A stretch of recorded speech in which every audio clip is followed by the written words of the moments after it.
Bonjour Thierry, bonjour Véro. Bonjour. Comment vas-tu? Très bien, très bien. Je viens passer 2 jours ici à Los Sueños. Donc nous sommes ici avec Crea tu Vida pour rencontrer Thierry et Véro Balthazar, connus aussi comme 600 routes. Cette famille qui est partie avec leurs 4 enfants voyager et faire le tour du monde. Et aujourd'hui on est à Coïn, à Malaga. Dans cet endroit un peu magique qu'on verra un petit peu après, où vous avez créé un de vos rêves. Un de plus. Un de plus. Et au suivant. Et au suivant. Et je viens de passer 2 jours avec vous pour cette formation qui est Oser sa vie. Donc j'aimerais bien que vous nous racontiez un petit peu comment est née cette formation et qu'est-ce que vous proposez. Alors c'est né justement, on a voyagé pendant 4 ans en famille, en camping-car, avec nos 4 enfants. Et quand on est rentré de ce voyage, on a eu la chance de donner des conférences, de partager sur cette aventure. Et les gens, à la fin des conférences, venaient vers nous en nous disant comment ça se fait que vous ayez réalisé ce rêve, parce que c'est vrai que c'était un rêve de plus de 20 ans avec Thierry. Et nous qui avons des rêves que eux jugeaient plus petits, etc., on n'arrive pas à passer le cap, à y aller, à s'engager, à franchir cette barrière un peu des peurs. Et on s'est donc posé cette question, on est parti en Afrique pendant 6 mois et on s'est vraiment donné le temps de regarder quels sont les ingrédients qui font que quand on a un rêve, un projet, une envie très forte, qu'est-ce qui va nous donner des ailes pour passer à l'action? Et voilà, et donc on a mis en place ce programme de Oser ses rêves avec des petits ingrédients, somme toute très simples, mais très importants. Très efficace. Je trouve. À quelque part, c'est rien de neuf. Ce qui est neuf, c'est, je dirais, la façon de la porter, la façon de la mettre en chair et en corps. Et finalement, c'est des points d'attention, des façons de regarder la vie, des façons de vivre les situations. Et puis, il y a des tonnes de bouquins qui sont écrits sur le sujet, il y a énormément de choses qui s'entendent, qui se répandent, qui se disent. Et puis, la différence, pour nous, c'est de le vivre, en fait. Et c'est ce qu'on propose avec Oser ses rêves, c'est de le vivre pendant déjà 2 jours en groupe, et puis ensuite pendant 21 jours à distance, au quotidien, avec des rituels, des petits exercices. Et je dis petit parce que c'est pas des choses qui vont prendre la moitié de la journée, où il faut se mettre en ermite, je sais pas où, pour pouvoir se plonger dans son rêve au fin fond de soi. C'est comment amener tout ça dans son quotidien finalement, et transformer son quotidien. Alors moi, pour l'avoir vécu, c'est vrai que vous avez quand même une manière très symbolique d'expliquer les choses pour que l'être humain comprenne. L'être humain comprend beaucoup par les contes et par les symboliques et par les rituels, parce que vous parlez beaucoup de rituels. Et c'est vrai que ça, c'est quelque chose qui est, malgré la simplicité, qui est quelque chose qui est efficace. Alors il y a quelque chose que j'aimais bien, Véro, dont tu parles, c'est qu'avant le sous-titre de Oser sa vie, c'était La folie d'être soi. la folie d'être soi. Donc qu'est-ce que ça veut dire, la folie d'être soi? Est-ce que ça veut dire que certaines personnes n'osent pas être ce qu'ils sont? Et quelles sont les conséquences? Je pense qu'il y en a beaucoup qui n'osent pas être eux-mêmes, parce que je pense que profondément, on est tous fous, un peu, mais dans le bon sens du terme, c'est-à-dire qu'on a cette petite part un petit peu folle, exubérante, où on ose aller.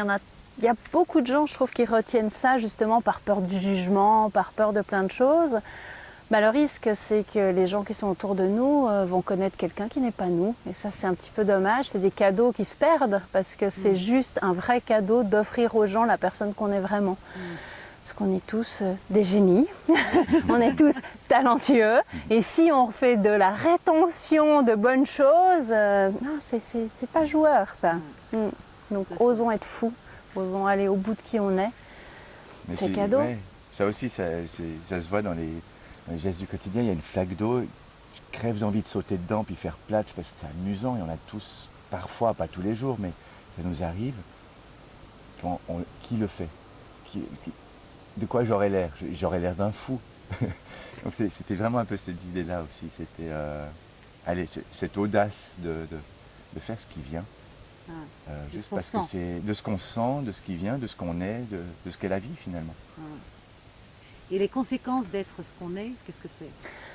C'est un grand bonheur et puis c'est aussi quelque chose de très libérateur dans le sens où moi je me revois en voyage à des endroits, dans des pays où il y a des codes, que ce soit religieux mais ou bien tribus ou peu importe, où vraiment j'ai aucun repère. Je ne sais pas comment ça fonctionne, je me sens totalement larguée et je suis juste qui je suis avec ce que je connais, ce qui me porte et ce qui m'anime. Et au lieu d'essayer de me tenir comme ça, je pense que ça doit se faire, ou j'imagine, j'observe, non, je suis moi-même jusqu'au bout justement, parce que de toute façon, j'ai rien à quoi me raccrocher. Et dans ces moments-là, c'est magique. Parce que soit les gens, ils sont bousculés, oui, parce que tout à coup, dans certaines cultures, il y a des choses qui se font pas pour la femme. Mais quand tu vas jusqu'au bout de qui tu es, chez l'autre, ça va réveiller des choses, donc il va se passer des choses, donc dans le lien et dans tout ça. Et je trouve que ça aurait été tellement dommage de passer à côté de moments où, juste en osant aller vers qui on est, c'est magique. Donc moi je pense que, enfin en tout cas aujourd'hui, je crois vraiment dans cette vertu-là d'aller vers qui on est, et s'adapter c'est beau, mais être qui on est c'est mieux. Moi je dis souvent c'est contagieux. Ouais, c'est contagieux. Quand on est qui on est franchement bien. C'est pas, on se sent bien. Puis ça se voit en fait, il paraît. Mais on le voit, les gens qui vont bien, on les reconnaît. Et ça donne envie. Et c'est pas une envie de jalousie ou de... Ah ouais, mais en fait, tu fais rien d'autre que d'être... Bah alors je vais le faire aussi, quoi. Donc c'est ça. Ouais. Donc, une fois qu'on est soi, qu'on a vraiment la folie d'être soi, qu'on accepte ce qu'on est, dans le bon et le mauvais, qu'est-ce qui se passe? On se découvre déjà, pardon je m'excuse parce que j'entends la question, on découvre déjà que le mauvais, il est très très bon. Ça c'est la première chose, c'est que souvent le pire de nos défauts, à nos yeux, c'est souvent le joyau. C'est ce qu'on a de plus précieux et puis qu'on cache parce qu'il est peut-être tellement lumineux que l'entourage a tendance à dire arrête, t'es trop ci, t'es trop ça, t'es trop ci, t'es trop ça. Donc on veut le cacher. Et puis quand on va vraiment à la rencontre de soi, on découvre ce truc que je cherche depuis longtemps là, qui je suis, à quoi je sers, c'est ce que j'ai toujours essayé de cacher. Donc voilà, la première chose c'est ça, c'est qu'on découvre que le mauvais c'est le meilleur. C'est une première chose. Oui, mais j'aurais dit que des bonnes choses, effectivement, que des bonnes choses.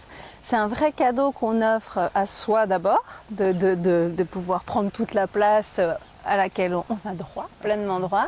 Puis on offre aussi ce cadeau aux autres parce que c'est vraiment, ben voilà, on offre à l'autre, on lui fait suffisamment confiance pour lui dire voilà, c'est moi, je suis toute nue, t'as vu? Ouais, il y a des trucs moyens, mais écoute, voilà. Je suis moi. Je suis moi. Et à un moment donné, de s'offrir comme ça et puis d'être ouvert à qui on est, c'est ça qui crée le lien, qui crée la magie, qui se passe des choses. Et puis c'est contagieux, donc l'autre qui peut parfois à un moment donné être dans une réserve ou dans un rôle ou dans voilà, ben, petit à petit aussi ça crée, c'est des mécanismes qui font que ça s'ouvre aussi de l'autre côté. Et ça je trouve ça magique, où qu'on soit dans le monde, qu'on connaisse la culture ou pas, si on est soi-même, ça marche, la rencontre se passe. Alors, quand on est soi-même, on est aussi sur le chemin pour pouvoir accomplir les rêves. Alors, la petite question, quand même, subsidiaire, c'est qu'est-ce qu'un rêve? Est-ce que ça doit être le tour du monde ou qu'est-ce que ça veut dire un rêve? Quelque chose qui est irréalisable et comment s'y mettre en marche? Pour moi, un rêve, c'est ce qui nous fait vibrer.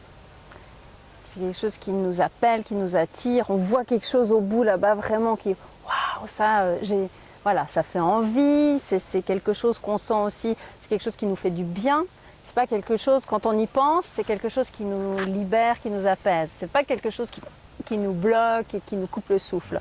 Donc il n'y a pas de grand, il n'y a pas de petit, il n'y a pas que des rêves j'achète une voiture, voilà, de matériel. Il y a aussi tous les rêves de comment j'ai envie de me sentir, comment j'ai envie d'être, comment j'ai envie de vivre. Et il n'y a pas de choix à faire. À un moment donné dans sa vie, il y a plein de chemins. On va explorer des centaines, en tout cas, de chemins avec des rêves différents. Et puis chaque rêve ouvre la porte à d'autres rêves. Et parfois sur le chemin d'un rêve, il y a une autre route. En fait, c'est plus intéressant. Et puis ce rêve-là, on va le laisser. Et c'est pas grave parce qu'il y a quelque chose qui nous fait vibrer ailleurs. Et c'est vraiment pour moi un rêve, c'est déjà le chemin. Le chemin fait partie de l'accomplissement du rêve. Dès qu'on met le premier pas, qu'on se met en route, on vibre déjà quelque chose dans l'énergie du rêve.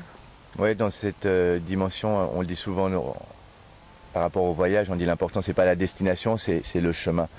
Et dans la dimension du rêve, c'est exactement cette même philosophie et cette même état d'esprit. Et moi ce que je dis parfois, c'est finalement c'est pas tellement le rêve où on va qui compte, mais c'est de faire de sa vie d'aujourd'hui une vie de rêve. Et dès le moment où on transforme les éléments de sa vie qui sont moins enthousiasmants et qu'on les transforme pour en faire une vie de rêve, et qu'à la fin de la journée on prend le temps de se dire quels ont été les ingrédients de ma journée qui ont fait de ma journée une vie de rêve, une journée de rêve. Du coup, je deviens conscient de ce qui me remplit, de ce qui me fait du bien, de ce qui me fait vibrer. Et du coup, je vais pouvoir refaire la même chose le lendemain, ou différemment, ou retrouver ces ingrédients aussi souvent que j'en aurais envie.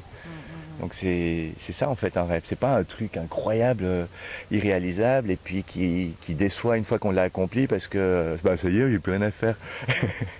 Parce qu'il y a ça aussi parfois, dans la peur d'atteindre un rêve, il y a une espèce de fantasme, on se dit mais si j'ai réalisé mes rêves, alors après, je fais quoi? J'ai plus qu'à mourir. Non, ben justement, il y a des bifurcations, il y a d'autres chemins. C'est la poupée Voilà, russe. c'est ça, C'est ça. totalement. On arrive toujours à C'est un toujours rêve. quelque chose. Alors nous, on est vraiment au milieu d'un autre rêve que vous avez réalisé, qui est une petite bulle magique au cœur de l'Andalousie, où j'aime bien dire qu'on a l'impression que vous avez créé quelque chose pour que l'enfant qui est en nous puisse revivre et puisse recevoir toutes ces choses que finalement quand on est adulte, eh ben, on ne se permet plus trop. Donc ici, en fait, on peut devenir qui on est et en tout cas regoûter à ces petites choses qu'on accorde à des enfants, mais qu'on n'accorde plus à des adultes. Comment est-ce que vous avez réussi à faire ce petit bijou au cœur d'un bijou qui est la nature? Je ne me lasse pas de t'entendre. Soyons fous! Je prends. Ça fait du bien.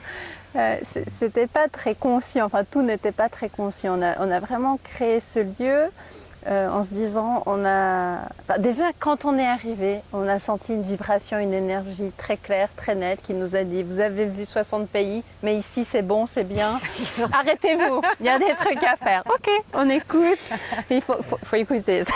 On s'est posé là et on s'est laissé porter par ce qui nous faisait du bien, ce qui nous faisait envie. Et c'est ça que j'aime dans ce que tu dis, dans cette énergie d'enfant, c'est vraiment un peu ça, quoi. Sans construire le et après. Aujourd'hui, maintenant, ouais, on fait un rond, puis là, on pourrait faire un feu, et puis, tu vois, puis on s'invente ce monde, enfin, exactement comme des gosses. Et puis, petit à petit, à force d'inventer des trucs, il se passe des choses dont on peut profiter pleinement. Et on voyage pas mal, hein. On voyage pas mal, même au cœur de Coin, Malaga, qui est quand même un peu encastré par les montagnes, mais malgré tout, on est au cœur du voyage. Oui, c'était le but en fait. Mais pour nous déjà aussi de se dire, ok, on a fait une vie nomade pendant 8 ans. On ne va pas s'arrêter comme ça. Et puis en même temps, c'est inviter le mouvement plus à l'intérieur, dans une autre dimension, à l'intérieur d'une parcelle, d'un espace, d'un lieu, d'une région. Et puis à l'intérieur de nous. Mais c'est vrai que c'est l'enfant, c'est notre créativité qui s'est exprimée. Et pas vraiment avec... Vraiment le fil conducteur, c'était se sentir bien nous-mêmes ici. Et puis que le lieu soit accueillant, en tout cas aussi accueillant pour ceux qui vont venir qu'il l'a été pour nous dès le début. Il y a vraiment une forte émotion en fait ici. Et il y a quelque chose de très très fort. Et de t'entendre et de voir que ça marche sur les autres aussi, c'est peut-être le plus beau cadeau qu'on ait reçu. Vous avez une parole que j'aime beaucoup qui est nos rêves servent les rêves des autres. Et en fait, vous avez mis la base essentielle pour que tout être puisse être créatif, imaginatif et créer la vie vraiment de leurs rêves. Et donc, là aujourd'hui, c'est vrai que tout ce que vous avez créé naturellement, pour nous qui venons faire cette formation, ça nous aide vraiment. Donc vous l'avez fait un petit peu dans ce sens-là, pour que chaque chose soit les ingrédients, pour que la créativité soit fluide. Encore une fois, ça me fait vraiment plaisir de t'entendre comme ça, parce que c'est en l'entendant comme ça, je me dis ah ouais, c'est vrai, c'est cool. Mais c'est vrai, les rêves des uns nourrissent les rêves des autres, ça j'en suis certaine, et ça c'est un truc, je me baigne dedans, et alors oui, ça c'est quelque chose auquel je crois profondément. Et puis quand tu dis qu'effectivement ce lieu évidemment contribue à ça, c'est que c'est un rêve et du coup ça nourrit les rêves des autres, c'est d'une limpidité claire, mais... C'était pas conscient. C'était, voilà, l'inconscient fait beaucoup de choses. Et je trouve que justement si on fait confiance à la vie, c'est magique. T'as pas besoin de tout structurer, de tout réfléchir, de tout poser pour que tout fonctionne. Si tu vas avec qui tu es, dans ce que tu sens, en fait, tu es dans le juste. Ouais. Et effectivement, ça nourrit les rêves des autres. C'est vrai que vraiment, quand on a préparé, quand on a tout mis en place, on avait vraiment les deux optiques toujours en parallèle. C'était avoir un endroit où nous, on est bien. Vraiment, où on se sent bien les 6, ou avec la famille, les amis. Et puis les amis au sens très large, donc les gens qu'on a envie d'accueillir pour les ateliers. Qui se sentent bien eux aussi. Mais il n'y avait pas, moi j'avais en tout cas pas l'intention de faire un lieu qui soit particulièrement designé, pensé, approprié pour stimuler la créativité, toute cette dimension-là, elle est venue vraiment naturellement. Et c'est vrai que là je prends conscience que c'est pas seulement notre voyage en fait qui est inspirant, mais le lieu l'est devenu. Et oui, c'est logique en fait. Mais j'aime bien en fait, j'aime garder cette âme d'enfant qui s'émerveille en fait, puis qui comprend pas tout. Et puis tout à coup, je fais « Oh, regarde !» Ouais, et puis le papa qui dit « Bah oui, évidemment !» Évidemment, c'est quand même vachement joli, hein. Ouais, c'est ça en fait ici. Alors qu'est-ce qu'on pourrait donner à nos auditeurs qui seraient sur ce chemin du rêve, en tout cas pour se préparer, parce qu'il y a comme une préparation pour se mettre en marche, donc que vous donnez comme petite attitude quotidienne, facile à mettre en place, avant de venir ici pour vivre ces 2 jours et 21 jours, parce que la formation dure 21 jours avec vous. Pour moi, c'est se connecter vraiment à quelque chose de clé pour moi aujourd'hui, qui est se sentir bien. Voilà, d'œuvrer dans se sentir bien. Et déjà ça, pour moi, c'est le premier pas. On en parle avec plusieurs images, plusieurs moyens dans le cadre de l'atelier Oser ses rêves, mais vraiment, de toute façon, c'est dès le moment où on fait en sorte d'être connecté à se sentir bien, qu'on se pose des questions de qu'est-ce qui me fait du bien et qu'on en met le plus possible dans sa vie, on a déjà mis le premier pas sur le chemin du rêve, même si on ne sait pas du tout où on va. Se sentir bien, de toute façon, ça fait partie. Je crois que c'est universel et que c'est un rêve qu'on a tous en commun, de se sentir bien. Donc, et pour se sentir bien, des tout petits trucs comme ça, par exemple de relever 3 choses qui nous ont plu, qu'on a aimé, qui nous ont fait du bien pendant la journée, ça va mettre la focale sur ce qui nous fait du bien, et plus on va regarder ce qui nous fait du bien, plus il va y en avoir dans notre vie. Donc c'est des tout petits trucs comme ça, mais qui sont d'une puissance dont je me délecte. Je partage totalement tout ce qu'elle vient de dire. Et puis moi j'ai un truc qui me vient là comme ça, c'est, je sais plus qui m'a dit ça récemment. En fait, pour changer, il n'y a besoin que d'une chose. Et c'est un secret qui a été très très bien gardé. Il faut changer. Et tout est dit. En fait, on théorise sur le changement, sur ce qu'il faut, sur ce qui l'empêche. Si on veut changer, on change. Si je veux changer parce que je ne suis pas confortable, je change. Et là, je suis confortable. C'est ça. Et c'est pas plus compliqué que ça. Donc, pour se préparer à venir ici, il faut juste avoir envie de venir et d'avoir envie de changer ce qu'on a envie de changer. Ou de trouver ce qu'on a envie de changer. Mais pas se poser plus de questions que ça, en fait. Donc c'est vraiment ça. Nous on dit des fois, le cœur vous en dit, vous êtes les bienvenus. Voilà, donc c'est ça, vous avez envie, venez. Alors ici ce qu'on peut découvrir quand même, c'est accepter cette folie d'être soi, qui me paraît une grande une grande sagesse. Pour faire vraiment un jeu de mots vraiment dans la contradiction. C'est une grande sagesse. Et c'est vrai que, je ne sais plus qui disait, il vaut mieux être détesté pour ce qu'on est que d'être aimé pour ce qu'on n'est pas. Ouais, Donc ici, clairement. peut-être qu'on va découvrir la magie de ce qu'on est. Mm. Moi, j'en ai fait l'expérience, tout en étant en chemin, parce qu'on n'arrive pas ici et puis on part pas avec une valise en disant ça y est, je vais me recaser avec un mot et avec un statut et avec Il y a des une chemins à explorer. rémunération. Ouais. Il y a des chemins beaucoup de choses à explorer, ouais. mais justement, on reprend, on redécouvre cette âme d'enfant avec cette phrase. Et si on était comme ça? Et si on jouait à être comme ça? Et on s'imaginait qu'on arrivait en Mongolie. Et toi, t'avais très froid et moi, pas du tout. Et toi, tu avais des boucles. Ouais. Ouais. D'ailleurs, je les ai. Voilà, donc moi je vous invite vraiment, je pense que cet endroit est absolument magique. Déjà par vous, grâce à vous, parce que cet endroit est vraiment le reflet de ce que vous êtes, de ce que vous avez vécu, de vos 30, 40 ans de vie. Je pense qu'il est vraiment imprégné, toutes les plantes vous reflètent, c'est des vrais miroirs. Et puis c'est, moi je dis souvent à mes clients aussi, à mes coachés, que quand on est heureux, en fait, on sème le bonheur. Donc, et le monde a véritablement besoin de beaucoup de bonheur, d'amour. Ouais, il Et est temps c'est d'être pas que très pour nous. contagieux. Ouais. Il est temps Exactement. d'être très contagieux. Donc, j'aime bien ce que vous dites, que nos rêves donc, vont nourrir ceux des autres. Donc, venez, en tout cas, entamer vos rêves, pour pas dire accomplir, parce qu'ici, on ne va pas les accomplir, mais on va les entamer. On se mettre en On se chemin. met en On se chemin. met en C'est chemin. ça, L'idée, on se met c'est, en voilà, nous, on se met en chemin. Après, chacun son chemin. Et en fait, sur son chemin, on a toujours besoin des autres parce qu'on est bien ensemble. Mais en fait, on a tout ce qu'il faut en nous pour aller sur son chemin. Et c'est aussi ça Et qu'on alors, voit. c'est très important d'avoir des bons guides. Et les bons guides, c'est des gens qui ont déjà accompli leurs rêves et qui savent quelles sont les petites embûches et quels sont les petits, en espagnol on dit come coco, les petits ruminants ici de la tête. Rumination, Et ça, c'est assez facilitant, je veux dire, parce qu'on sait que vous savez. Donc ça, c'est vraiment une merveille. Donc moi, je vous invite à venir ici, à passer 2 jours merveilleux, magiques, pour vous mettre en chemin vers vous, créer la vie que vous aimez. Et moi, je suis vraiment déjà dans la joie de revenir très bientôt.